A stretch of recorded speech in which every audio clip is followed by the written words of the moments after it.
Hi, and welcome to another video blog post on Novel Matters. I'm Bonnie Grove. I want to talk to you guys today about editing. We've talked about editing ad nauseum on this blog, but the reason we do that is because it's so important.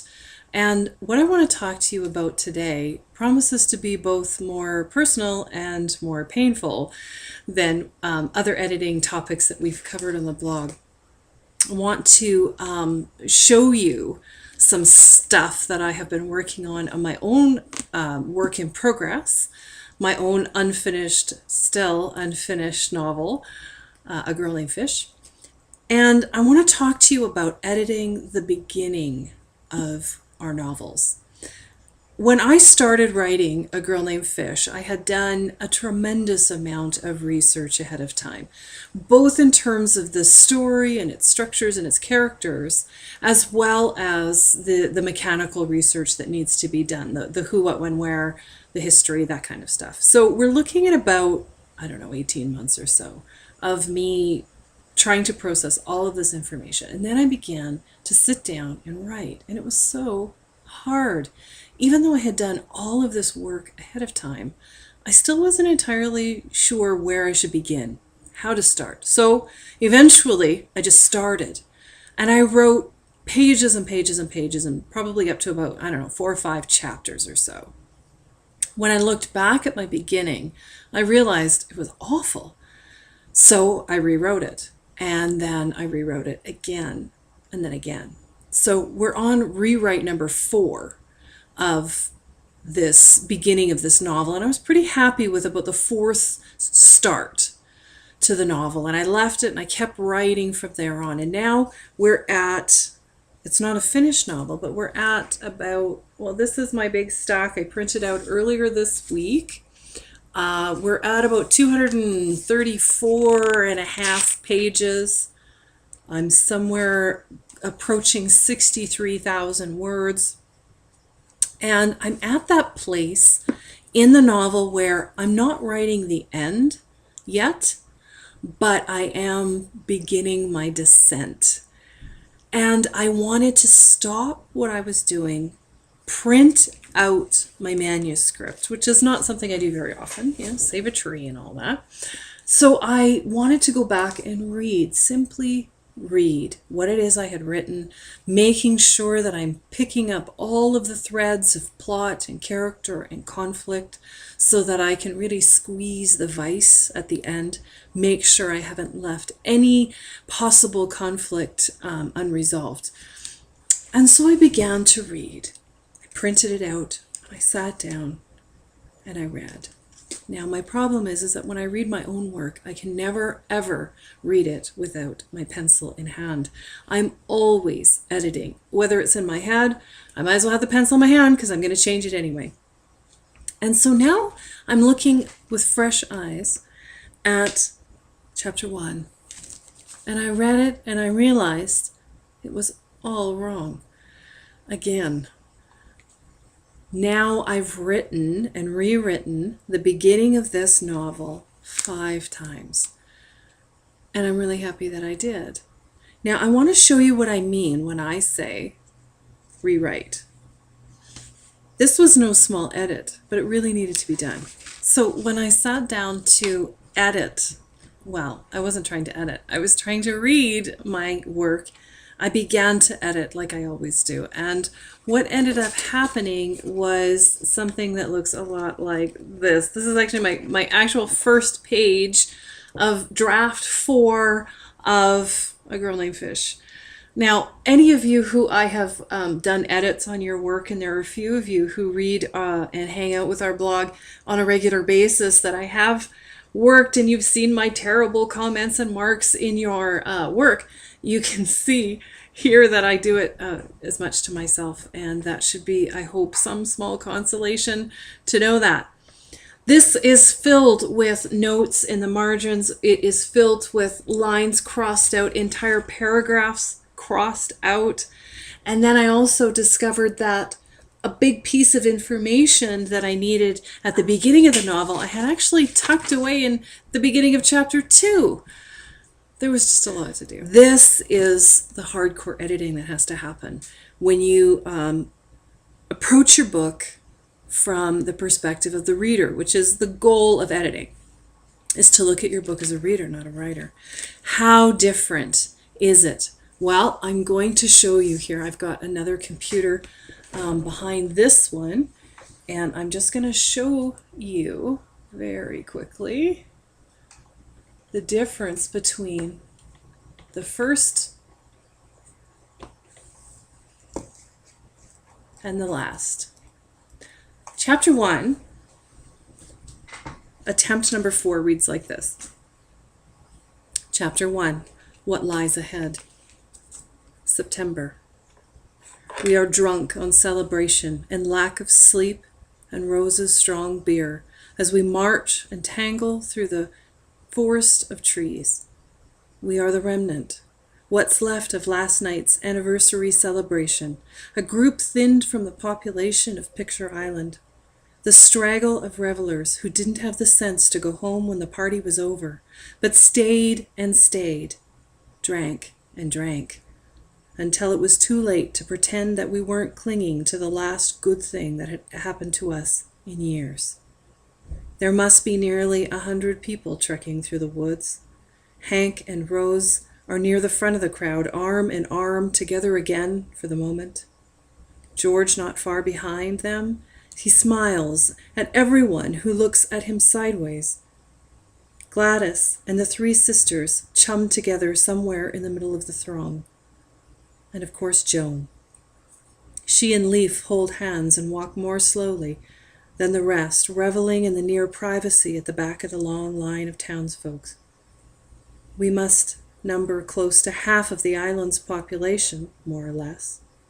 No one is sure how many people still live on this tiny rock. No one counts anymore. Whenever a house is left abandoned, we shrug and tell each other it was failing health that forced them to move to the mainland. Or, he'll come back when the fish do. And in our hearts, we count that absent family as still living here on Picture Island. No one truly leaves.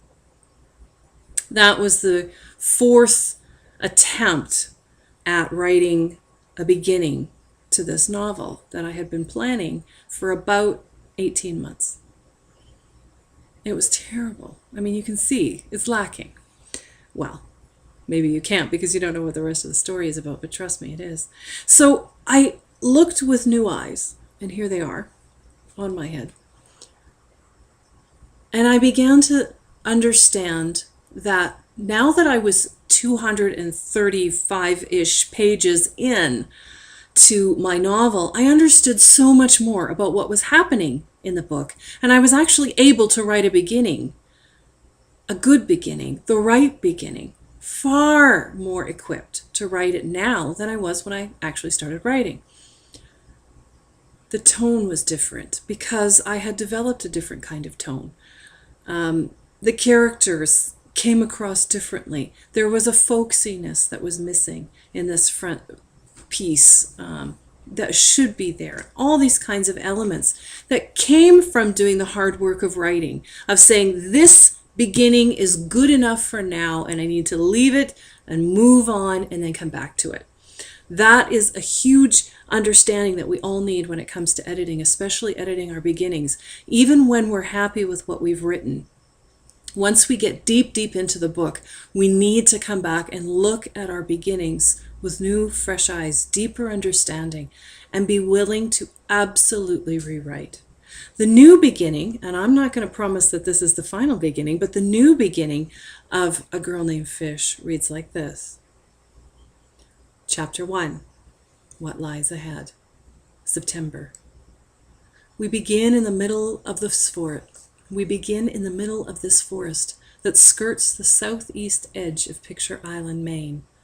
The island itself is a mere freckle on the map of the East Coast, a rock of land that had been discovered more than 200 years ago by both Irish and Scottish settlers.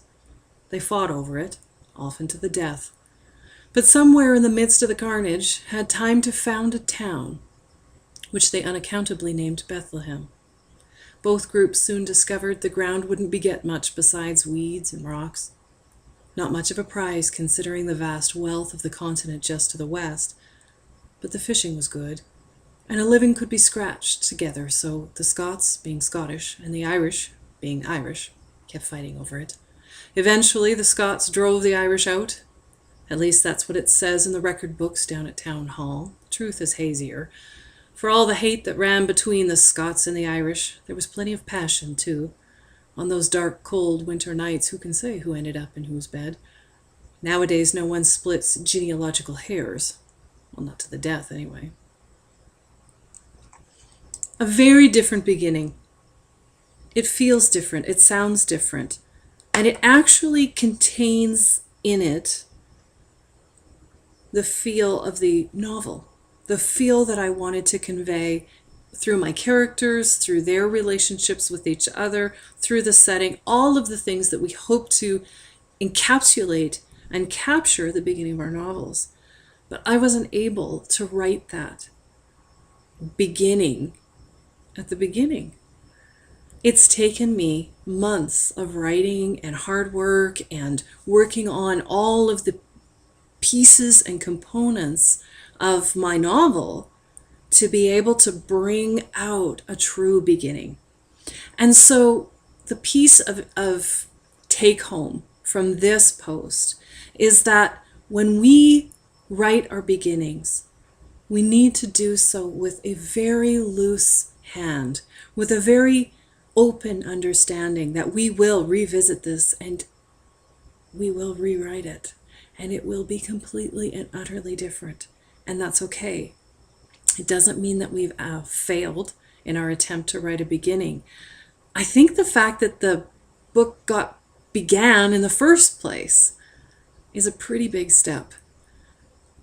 And when we have to go back and rewrite, or when an editor hands us back a manuscript and says, these are big changes that need to happen, it's not tantamount to failure.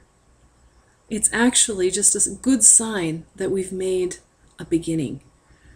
When we approach editing from our own point of view, reading our own work, we need to ensure that we're putting on the eyes of the reader, stepping away from our own work and our own intentions of what we think we're saying, in order to be able to read and see what's really, truly there. That's why so often you hear the advice of get a friend to read it, get someone you know who's maybe taking literary classes or English classes, or someone who isn't you and who isn't too close to you to be able to tell the truth about what's there and what isn't.